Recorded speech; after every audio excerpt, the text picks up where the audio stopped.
Hi all, welcome to learn academy. നമ്മൾ ഇന്ന് നോക്കാൻ പോകുന്നത് സെൻട്രൽ യൂണിവേഴ്സിറ്റി ഓഫ് രാജസ്ഥാനിലെ യു പ്രോഗ്രാമിന് എങ്ങനെയാണ് CUET UGയുടെ സ്കോർ കാർഡ് വെച്ചിട്ട് അപ്ലൈ ചെയ്യാന്നുള്ളതാണ്. അപ്പം അവരുടെ ആപ്ലിക്കേഷൻ ഓൾറെഡി ഇൻവൈറ്റ് ചെയ്തിട്ടുണ്ട്. നമുക്ക് 16 തീയതി വരെയാണ് അപ്ലൈ ചെയ്യാനായിട്ട് പറ്റുക.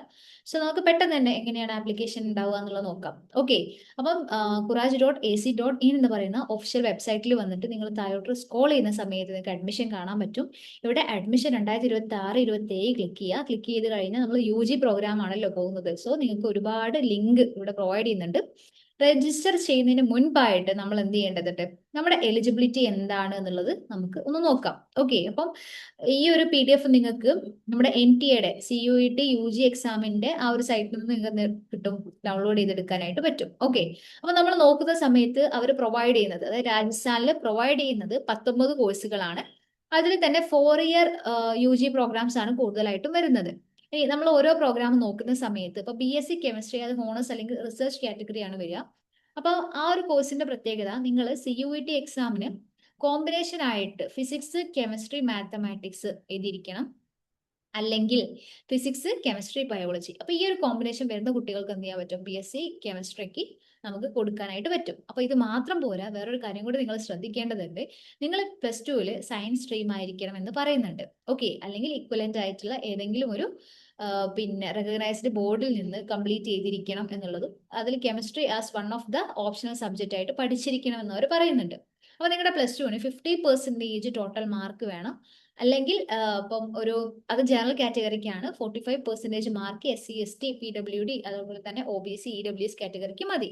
അപ്പൊ ഈ കണ്ടീഷൻ, അതാണ് നമ്മുടെ മിനിമം റിക്വയർമെന്റ് എന്ന് പറയുന്നത്. അപ്പൊ ഇത് നമ്മൾ എലിജിബിൾ ആണെന്നുണ്ടെങ്കിൽ നമുക്ക് ധൈര്യമായിട്ട് എന്ത് ചെയ്യാൻ പറ്റും, BSc കെമിസ്ട്രിക്ക് അപ്ലൈ ചെയ്യാനായിട്ട് പറ്റും. ഓക്കെ, ഇതേപോലെ ബാക്കിയുള്ളത് നമ്മൾ നോക്കുന്ന സമയത്ത് BSc ബയോകെമിസ്ട്രി, അതിൽ പറയുന്നത് physics, chemistry, biology PCB combination ആണ്. ഇതിൽ നിങ്ങൾ ഇതേപോലെ തന്നെയാണ് പറയുന്നത്, 50% മാർക്ക് +2 വേണം എന്നുള്ളതും. ഇനി അത് ജനറൽ കാറ്റഗറിക്ക് 45% മാർക്ക് മതി, SC ST OBC ബാക്കി വരുന്ന റിസർവ്ഡ് കാറ്റഗറികൾക്ക്. ഇനി ഇതേപോലെ BSc മൈക്രോബയോളജി ആവുന്ന സമയത്ത് ഫിസിക്സ്, കെമിസ്ട്രി, ബയോളജി തന്നെയാണ് വരുന്നത്. എൻവിറോൺമെന്റൽ സയൻസ് എന്ന് പറഞ്ഞ ഒരു കോഴ്സ് അവർ ഓഫർ ചെയ്യുന്നുണ്ട്. ബയോടെക് ഉണ്ട്, ഫിസിക്സ് ഉണ്ട്, കമ്പ്യൂട്ടർ സയൻസ് ഉണ്ട്, സ്റ്റാറ്റി ഉണ്ട്, മാത്തമാറ്റിക്സ് ഉണ്ട്, എക്കണോമിക്സ് BSc എക്കണോമിക്സ് വരുന്നുണ്ട്. അതിൽ നോക്കിയേ, ജനറൽ ആപ്റ്റിറ്റ്യൂഡ് ടെസ്റ്റ് മാത്രമാണ് എന്ത് ചെയ്യുന്നത്, അവർ കൺസിഡർ ചെയ്യുന്നുള്ളൂ. ഓക്കെ, അപ്പൊ അവിടെ നമ്മളോട് പറയുന്നുണ്ട്, നിങ്ങൾ എക്കണോമിക്സ് ആൻഡ് മാത്തമാറ്റിക്സ് അല്ലെങ്കിൽ മാത്തമാറ്റിക്സ് ഒരു ഓപ്ഷണൽ സബ്ജക്റ്റ് ആയിട്ട് പഠിച്ചിരിക്കണം നിങ്ങളുടെ +2. അതിൽ തന്നെ 50% നിങ്ങൾക്ക് ടോട്ടലായിട്ട് ജനറൽ കാറ്റഗറിക്ക് മാർക്ക് വേണം, അല്ലെങ്കിൽ 45% SC ST ഇങ്ങനത്തെ ബാക്കി വരുന്ന റിസർവ്ഡ് കാറ്റഗറിക്ക് വേണം എന്നൊക്കെ പറയുന്നുണ്ട്. സോ നിങ്ങളിപ്പോൾ ജനറൽ ആപ്റ്റിറ്റ്യൂഡ് എഴുതിയ കുട്ടികൾക്ക് എക്കണോമിക്സ് പോകണമെന്ന് താല്പര്യമുള്ള ആളുകൾക്ക് എന്ത് ചെയ്യാൻ പറ്റും, ധൈര്യമായിട്ട് കൊടുക്കാൻ പറ്റും. ഇവിടെ നിങ്ങൾ ശ്രദ്ധിക്കേണ്ടത് മാത്തമാറ്റിക്സ് അല്ലെങ്കിൽ എക്കണോമിക്സ് നിങ്ങൾ എഴുതിയിരിക്കണം എന്നുള്ളതാണ്, അതായത് നിങ്ങൾ പഠിച്ചിരിക്കണം എന്നുള്ളതാണ്. ഓക്കെ, ഇനി ഇതല്ലാതെ നമുക്ക് BSc ലിംഗ്വിസ്റ്റിക്സ്, അങ്ങനെ BSc കാർഡിയോളജി. ഓക്കെ, ഇതിനെ കുറിച്ചാണ് ഞാൻ പറയാൻ വരുന്നത്. കാർഡിയോളജി ഒരു കോഴ്സായിട്ട് കൊടുക്കുന്നുണ്ട്, ഒരു പ്രൊഫഷണൽ കോഴ്സ് ആണ് അല്ലേ. അപ്പോൾ ഫിസിക്സ്, കെമിസ്ട്രി, ബയോളജി തന്നെയാണ് ഇതിന്റെയും ക്രൈറ്റീരിയ എന്ന് പറയുന്നത്. അപ്പൊ നിങ്ങൾ ഈ ഒരു എക്സാം എഴുതിയിട്ടുണ്ടെങ്കിൽ നിങ്ങൾ ധൈര്യമായിട്ട് കൊടുക്കുക. ഓക്കെ, ഇനി ഇതല്ലാതെ നമുക്ക് വരുന്ന കുറച്ച് പ്രോഗ്രാംസിൽ വരുന്നതാണ് 4 year bachelors of hotel management and catering technology. അതിലും ജനറൽ ആപ്റ്റിറ്റ്യൂഡ് ടെസ്റ്റ് മതി. പിന്നെ BVOCൽ തന്നെ നമുക്ക് ഇന്റീരിയർ ഡിസൈനിങ് വരുന്നുണ്ട്, റോബോട്ടിക്സ് ആൻഡ് ഓട്ടോമേഷൻ വരുന്നുണ്ട്. പിന്നെ നമുക്ക് BTech പ്രോഗ്രാംസ് ആയിട്ടുള്ള ഇലക്ട്രോണിക് ആൻഡ് കമ്മ്യൂണിക്കേഷന്, ബയോ മെഡിക്കൽ എഞ്ചിനീയറിംഗ് വരുന്നുണ്ട് BTechല്. പിന്നെ ഇതല്ലാതെ നമുക്ക് BBA വരുന്നുണ്ട്. പിന്നെ നമുക്ക് ഇന്റീരിയർ ഡിസൈൻ BDS വരുന്നുണ്ട്. ഓക്കെ, അപ്പൊ ഇത്രയാണ് വരുന്നത്. ഇതിലൊക്കെ നിങ്ങളുടെ ക്രൈറ്റീരിയസ് നോക്കുക. ഓൾമോസ്റ്റ് എല്ലാത്തിലും ജനറൽ ആപ്റ്റിറ്റ്യൂഡ് ടെസ്റ്റ് ആണ് ചോദിക്കുന്നത്. ഇനി BTech ആവുന്ന സമയത്ത് അവിടെ നമ്മളോട് എന്താണ്, PCM അല്ലെങ്കിൽ PCB കണ്ടീഷൻ ഒക്കെയാണ് അവർ ചോദിക്കുന്നത്. ഓക്കെ, അപ്പൊ ഇത്തരത്തിലുള്ള നിങ്ങളുടെ ഇവിടുത്തെ എലിജിബിലിറ്റി ക്രൈറ്റീരിയയും കൂടെ നിങ്ങളൊന്ന് നോക്കിയിട്ട് എന്ത് ചെയ്യുക, നിങ്ങൾ അപ്ലൈ ചെയ്യുക. അപ്പൊ ഈ ഒരു കോഴ്സ്, ഏതൊക്കെ കോഴ്സ് ഉണ്ട്, നിങ്ങൾക്ക് പോകാൻ പറ്റുന്ന ഏതാണ് എന്നുള്ളത് മനസ്സിലായിട്ടുണ്ടാവും. പിന്നെ നമ്മുടെ സെൻട്രൽ യൂണിവേഴ്സിറ്റി ഓഫ് രാജസ്ഥാന്റെ മറ്റൊരു പ്രത്യേകത എന്താണെന്ന് ചോദിച്ചു കഴിഞ്ഞാൽ, അവിടെ സയൻസിന് വളരെ ഇമ്പോർട്ടന്റ് ആണ്.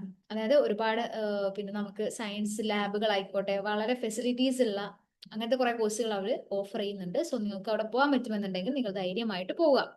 ഇനി ഇതല്ലാതെ നമുക്ക് ഓരോ കോഴ്സുകൾക്കും എത്രത്തോളം സീറ്റ് വരുന്നുണ്ട്, അതിനെങ്ങനെയാണ് ഓരോ കാറ്റഗറി ചെയ്തിട്ടുള്ളത് എന്നുള്ളത് നോക്കാൻ പറ്റും. അത് നിങ്ങൾക്ക് വേണമെങ്കിൽ നോക്കാം. അപ്പൊ നിങ്ങൾ OBC കാറ്റഗറി ആണെന്നുണ്ട്, നിങ്ങൾ എക്കണോമിക്സ് ആണ് പോകാൻ ഉദ്ദേശിക്കുന്നതെങ്കിൽ അവിടെ 11 സീറ്റ് ആയിരിക്കും ഈ ഒരു കാറ്റഗറിയിൽ വരുന്നത് എന്നുള്ളത്. അപ്പൊ ഈ രീതിയിൽ നിങ്ങൾക്ക് എന്ത് ചെയ്യാൻ പറ്റും, ഒരു ഐഡിയ ഉണ്ടാക്കാനായിട്ട് പറ്റും. ഓക്കെ. ഇനി ഇതല്ലാതെ നമ്മളോട് മറ്റൊരു കാര്യം, അതായത് നമ്മൾ ഡേറ്റ് കാര്യങ്ങളൊക്കെ ഒന്ന് ഓർക്കേണ്ടതുണ്ട്. അപ്പൊ പിന്നെ എന്താണ്, ജനറൽ അഡ്മിഷനിൽ നമ്മളോട് പറയുന്ന കുറച്ച് ഇൻസ്ട്രക്ഷൻസ് ഉണ്ട്. അതായത് നമ്മുടെ ഫീസ് നമ്മൾ അപ്ലൈ ചെയ്യുന്ന സമയത്ത് നമ്മൾ CUET എക്സാം ഓൾറെഡി എഴുതിയിട്ടുണ്ട്. ഇതല്ലാതെ നമ്മൾ എന്ത് ചെയ്യേണ്ടതുണ്ട്, CU രാജസ്ഥാനിന്റെ സൈറ്റിൽ വന്നിട്ട്, അതായത് സമർത്ഥ് പോർട്ടലിൽ നമ്മൾ ഒരു ആപ്ലിക്കേഷൻ കൊടുക്കേണ്ടതുണ്ട്. ആ ഒരു ആപ്ലിക്കേഷന് നമുക്ക് ഒരു രജിസ്ട്രേഷൻ ഫീസ് അവർ ചോദിക്കുന്നുണ്ട്. അത് നോൺ റീഫണ്ടബിൾ ആയിട്ടുള്ള ഒരു എമൗണ്ട് ആണ്. അത് 400 റുപ്പീസ് ആണ് ജനറൽ കാറ്റഗറിക്ക് വരുന്നത്.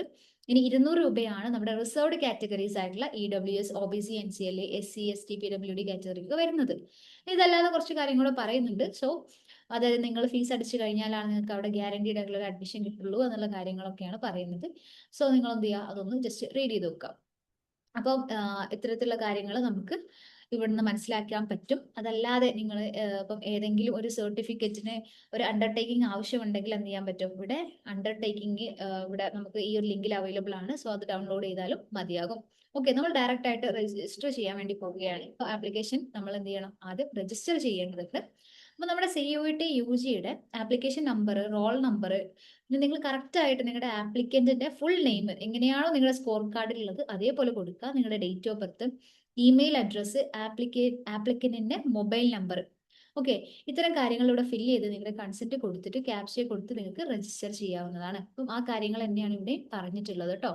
ഓക്കെ, ഇത് കഴിഞ്ഞാൽ നമ്മൾ എന്ത് ചെയ്യണം, വെരിഫിക്കേഷനിലേക്കാണ് ആക്ച്വലി പോകുന്നത്. അപ്പൊ വെരിഫിക്കേഷൻ നമ്മൾ ഇതേപോലെ ഒരു വിൻഡോ ആയിരിക്കും വരിക. ഇവിടെ നമ്മൾ എന്ത് ചെയ്യണം, നമ്മളിലേക്ക് നമ്മുടെ ഫോൺ നമ്പർ കൊടുത്തിട്ടുള്ള അല്ലെങ്കിൽ നമ്മുടെ ഇമെയിൽ അഡ്രസ്സ് കൊടുത്തിട്ടുള്ള അതിലേക്ക് ഒരു OTP വരും. അതിവിടെ എൻ്റർ ചെയ്ത് കൊടുത്തിട്ട് നിങ്ങളുടെ പാസ്വേഡ് സെറ്റ് ചെയ്യാൻ പറ്റും. ഓക്കെ, നിങ്ങൾക്ക് ഒരു പാസ്വേഡ് സെറ്റ് ചെയ്തു, അത് എൻ്റർ ചെയ്തതിന് ശേഷം നിങ്ങൾ ക്യാപ്ച കൊടുത്ത് വെരിഫൈ OTP കൊടുത്തു കഴിഞ്ഞാൽ നിങ്ങൾക്ക് രജിസ്റ്റർ ചെയ്യാനായിട്ട് പറ്റും. അപ്പോൾ നിങ്ങളുടെ ആപ്ലിക്കേഷൻ നമ്പർ, നിങ്ങളുടെ പാസ്വേഡ് വെച്ചിട്ട് നമ്മുടെ ക്യാപ്ച കൊടുത്തിട്ട് ലോഗിൻ ചെയ്യുക. ലോഗിൻ ചെയ്ത് കഴിഞ്ഞാൽ നിങ്ങളുടെ ഡാഷ്ബോർഡിലേക്കാണ് വരുന്നത്. അവിടെ നിങ്ങളുടെ പ്രൊഫൈൽ സ്റ്റാറ്റസിൽ കാണിക്കും it is not completed. So നിങ്ങൾ കംപ്ലീറ്റ് പ്രൊഫൈൽ ക്ലിക്ക് ചെയ്തിട്ട് നേരെ നിങ്ങളുടെ പേഴ്സണൽ ഡീറ്റെയിൽസ് ഓൾറെഡി വന്നിട്ടുണ്ടാവും, അത് കറക്റ്റ് അല്ലേ എന്ന് നോക്കുക. അത് കഴിഞ്ഞിട്ട് ബാക്കിയുള്ളത് നിങ്ങൾ എന്ത് ചെയ്യുക, എൻ്റർ ചെയ്ത് കൊടുക്കുക.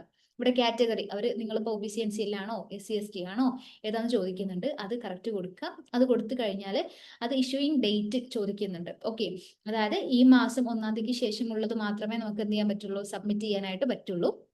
അതേപോലെ അതിന്റെ നമ്പർ ചോദിക്കുന്നുണ്ട്, അതൊക്കെ കറക്റ്റ് കൊടുക്കുക. പിന്നെ ഇമെയിൽ അഡ്രസ്സ്, നിങ്ങളുടെ ആൾട്ടർനേറ്റീവ് ആയിട്ടുള്ള മൊബൈൽ നമ്പർ ഒക്കെ ചോദിക്കുന്നുണ്ട്. നിങ്ങൾക്ക് ഉണ്ടെങ്കിൽ അത് കൊടുക്കാൻ പറ്റും. ഇനി റെഡ് മാർക്കിൽ ചോദിക്കുന്നത് മാത്രം കൊടുത്താൽ മതി, ബാക്കി നമുക്ക് വേണമെങ്കിൽ സ്കിപ്പ് ചെയ്യാം. ഓക്കെ, ഇനി ബാക്കിയുള്ള കാര്യങ്ങളൊക്കെ എൻ്റർ ചെയ്ത് കൊടുക്കുക.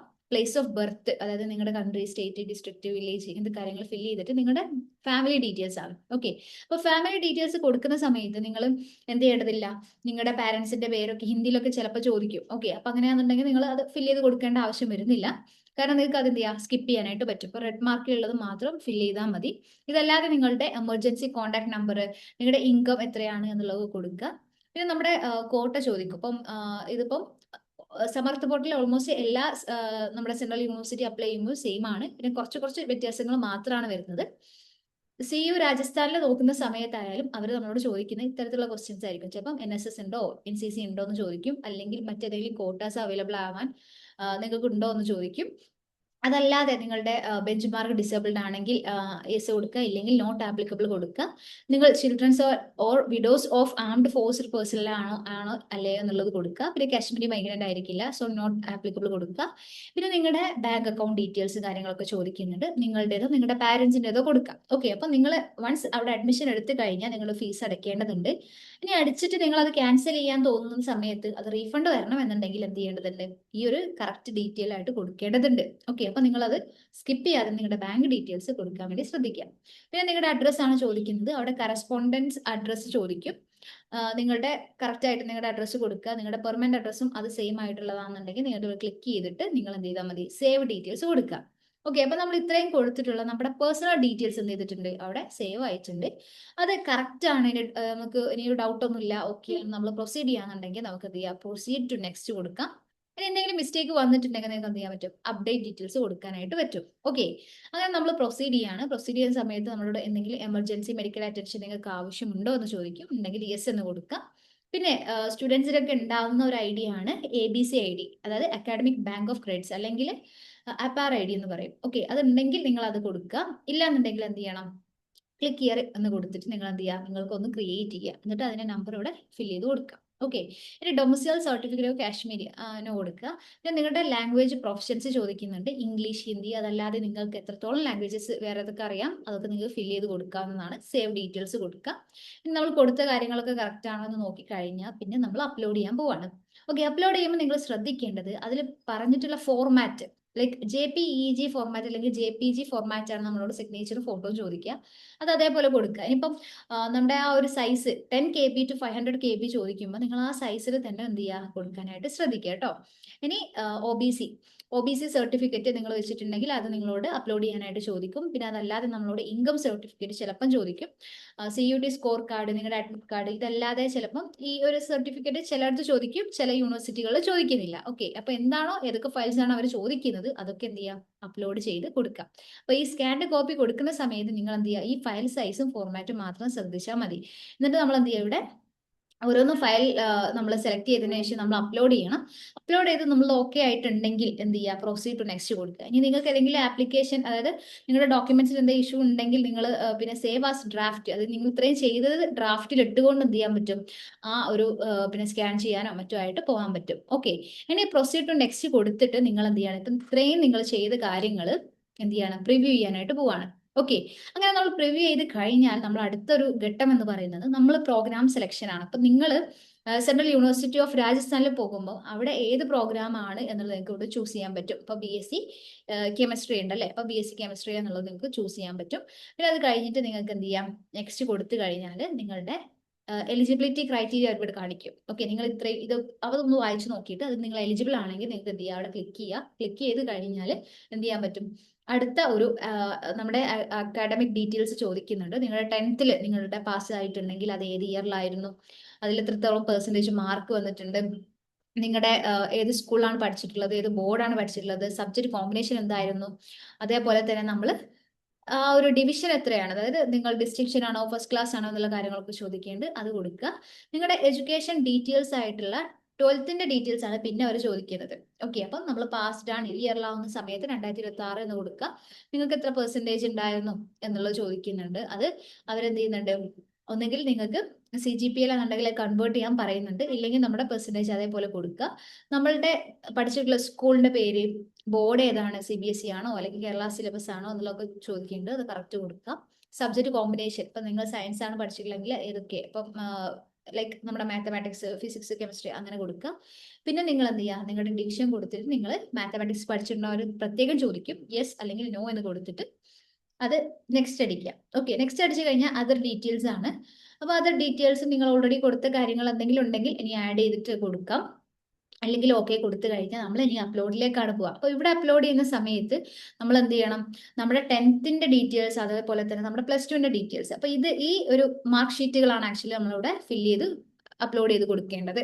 അങ്ങനെ നമ്മൾ പ്രിവ്യൂ ചെയ്ത് കഴിഞ്ഞാൽ നമ്മുടെ CUETക്ക് കിട്ടിയിട്ടുള്ള സ്കോർ കാർഡ് നിങ്ങൾക്ക് കാണാൻ പറ്റും. അപ്പൊ നിങ്ങൾ ഏതൊക്കെ സബ്ജക്റ്റ് അവിടെ എഴുതിയിട്ടുണ്ട്, അതേപോലെ തന്നെ നിങ്ങൾക്ക് മാർക്ക് എത്രയാണ് ഒബ്റ്റെയിൻ ചെയ്തിട്ടുള്ളത്, അത് മാർക്ക് ഇൻ വേർഡ്സ് കാണാൻ പറ്റും. അതൊക്കെ നോക്കിയിട്ട് ഓക്കെ, ഇത് ഞാൻ എഴുതിയിട്ടുള്ള പേപ്പറാണ് ഇവിടെ വന്നിട്ടുള്ളതെന്നൊക്കെ മനസ്സിലായി നിങ്ങൾക്ക്. അതിന് നിങ്ങൾ കൊടുത്തിട്ടുള്ള ഡീറ്റെയിൽസ് അതിന്റെ അടിയിൽ നമുക്ക് കാണാൻ പറ്റും. അതൊക്കെ വെച്ചിട്ട് നമ്മൾ എന്ത് ചെയ്യാൻ പോവാണ്, ഓക്കെ നമ്മൾ കറക്റ്റ് ആണ് കൊടുത്തത് എന്നുണ്ടെങ്കിൽ നിങ്ങൾക്ക് എന്ത് ചെയ്യാൻ പറ്റും, നേരെ ഡിക്ലറേഷനിലേക്ക് പോകാൻ പറ്റും. ഓക്കെ.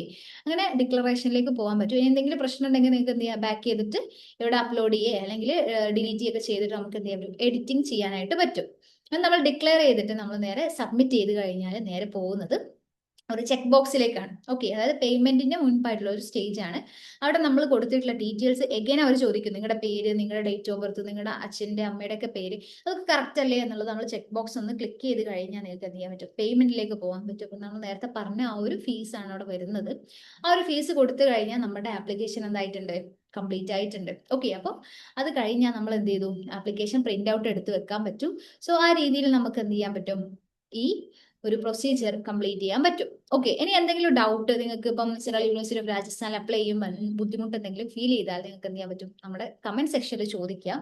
അതല്ലാതെ നമ്മൾ അപ്ലൈ ചെയ്ത് തരണം എന്നുണ്ടെങ്കിൽ നിങ്ങൾക്ക് എന്ത് ചെയ്യാം, നമ്മുടെ കോൺടാക്ട് നമ്പർ താഴെ കൊടുക്കാം, അതിൽ കോൺടാക്ട് ചെയ്താൽ മതി. ഓക്കെ. അപ്പൊ അത്രയാണ് ഉള്ളത്. So thanks for